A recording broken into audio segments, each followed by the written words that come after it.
Yo, yo, yo, what is going on, my beautiful brothers and sisters, fellow radiators of love, and to all of the Aquarians out there, whether you're watching for your sun, moon, rising, Mercury, Mars, Venus, or if you're watching for your family and friends, or if you want to just party with the wild and wacky Aquarians. This is going to be your tarot and oracle card reading for March 12th through the 18th of 2024. Thank you so much for joining me in this video. Hopefully you guys are having a wonderful start to your week. Definitely want to get back into doing these readings for the 12 signs. I've decided to do it as a weekly video, so they're going to be a little bit shorter. I'm going to draw a few tarot cards, draw an oracle card, roll the dice, and see what are going to be the dominant energies that are going to be affecting you this week, Aquarius. Well, let's go ahead and hop right into it. This first card is going to represent the dominant vibration that you are bringing into this week. We have the World card. Wow, we have the World card. Well, maybe you're feeling like you're on top of the world. Maybe it feels like things are like all coming together. Things are kind of coming full circle.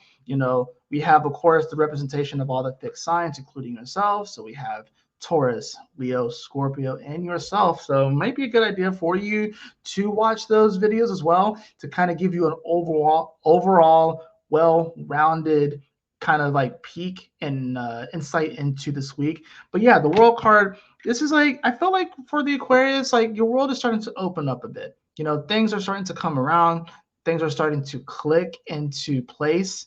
Let's see what the challenge of the week is, the dominant theme of the week, and what are going to be sort of like the lessons associated with this week.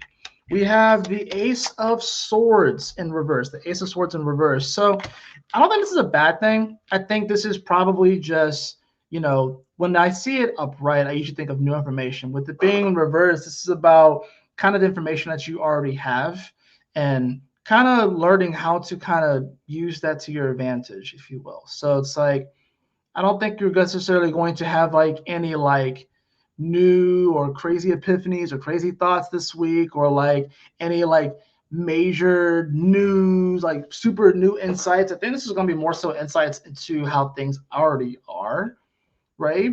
We do have Mars, of course, in your sign. So Aquarius is, you guys are really, when the sun was there, of course, it was like revitalizing you in many ways. And now that Mars is here, you definitely are wanting to take some action and really express boldly who you are.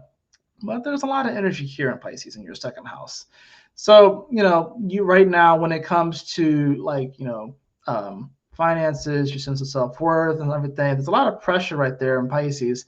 And, that can make for things to be somewhat difficult for you, just because it might be harder for you to kind of ground right now with all of this Piscean energy that's happening. Let's see what the overall outcome of the week is going to be. I have the Death card in reverse. Scorpio also got this card, but since, like I said, it's in reverse, I feel like this is like you have to let go. It's the same thing with Scorpio. The result of the week is you letting go of either a conversation that you might have had with someone in the past that you probably are just like playing over and over in your head, or just finally, like I said, throwing out those rotten vegetables that have just been sitting in your fridge for like weeks on end, or throwing out the frozen vegetables that for you is probably frozen, but throwing out those frozen vegetables that by the time you open up, it's just like a block of ice and it's like void of nutrients at that point, right? So it is about finally releasing something that has already died, has already like gone by the, it's just, there's nothing really there anymore. And it's like you're constantly kind of like replaying a situation in your head, like a conversation or something like that. I think there's a lot of power here for the Aquarians this week. This sun is, of course, going to be finishing up in your second house and moving into your third house. But it's been kind of weird with it being here in the second house. So you probably are feeling a bit drowned out when it comes to that. So it's weird. I feel like Aquariuses are probably feeling themselves, but they're at the same time probably pretty tired right now.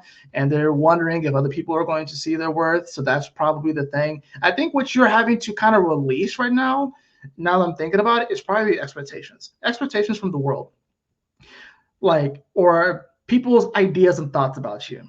You've kind of been holding on to them, and as weird as it would sound, you generally don't give a fuck what people think about you. You really don't, Aquarius. But you still, for some reason, will like hold on to them.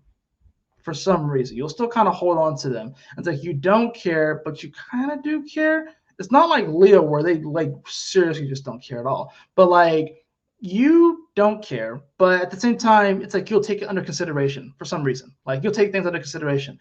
I think this is the week where you're just like, screw it. You know, you're either with me or you're not. Like, you know what I'm saying? And then it's like a no hard feelings thing. It's like, you know, I still have love for you, but it's like either you get it or you don't. You know what I mean? So it's like, stop having the same conversations with people. If it's falling on deaf ears, it's like, you know what, just, or people's opinions on you, you're pretty much putting that to bed this week. You don't really care, especially if it's more negatively aspected. They don't get what you're doing. They don't understand how you are innovating this world. They're not going to get it. So it's time to finally put that to rest and to have a new conversation, you know. Well, you have the highest number so far. You have the highest number so far in a South Node. It's the South Node 27. South Node 27. Like, hot damn, right? So the South Node for you is in Libra, which is your 9th house. And yeah, honestly, Aquarius, I think you are going to be, you know, having to release relationships that you believed that you needed to prop up and keep going.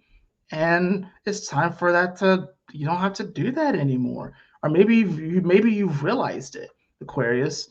You know, it's like the communication is not there with the Ace of Swords in reverse. It's not, they're not really putting any effort in themselves. You know, it's like, so why do you continue to put your energy into places that is not giving back to you? Just because you're the water bearer doesn't mean that you don't need water yourself or people to pour, and like you don't occasionally need it yourself. You know what I'm saying? You're so busy pouring into other people. You know, all Aquariuses need someone to also pour into them. And of course, you want to pour into yourself and give to yourself, but you understand what I'm saying here. You're so busy pouring in other people's cups, you would like it for someone to pour into your cup. So stop dealing with people that just are going to show that they're not going to pour into your cup. And I don't think it's necessarily I don't think it's necessarily a malicious thing by a lot of these people. I think it's just, they just don't vibe with you. And that's okay. I know it probably sucks because you probably want to vibe with them, but who cares at this point? Like, who gives a fuck? At this point, it's like, for Aquariuses, I feel like, especially you're going to see over the next 15 to 20 years, like either you're with me or you're not. It is what it is. No hard feelings. I'm not going to attack you if you're not, but it's either you're with me or you're not. You know what I'm saying? So now for your Oracle card, I do have Journey by Moonlight. Believe in magic. Oh, I love that. Aquarius, you got to believe in the magic. You got to believe that you'll find the right people to connect with. I know you're a little bit weird. I know you're a little bit out of the box, but you will find the right people to connect with. But you got to believe in the magic. Believe in the magic of your own energy and your own vibration, what you bring to the table, your genius mind, if you will. You know what I'm saying? So, you know, I think that's a beautiful thing, you know. Maybe do some moon rituals this week. I don't know. But yeah, this is talking about just believing in the magic. Believe in the magic of every day. See the magic in every day, you know, and you'll make it through this week. That's going to do it, Aquarius, for your tarot and oracle card reading for this week. I hope that you all enjoyed it. I hope it assists you on your journey this week. If you did, please like, share, and subscribe. I definitely appreciate it. And if you'd like to have a personal reading with me, beloved, you can follow the link in the description below to my website, jphoenix.com. And as always, y'all take care, stay blessed, have a wonderful week, Aquarius. I will see you all on the next video. Peace.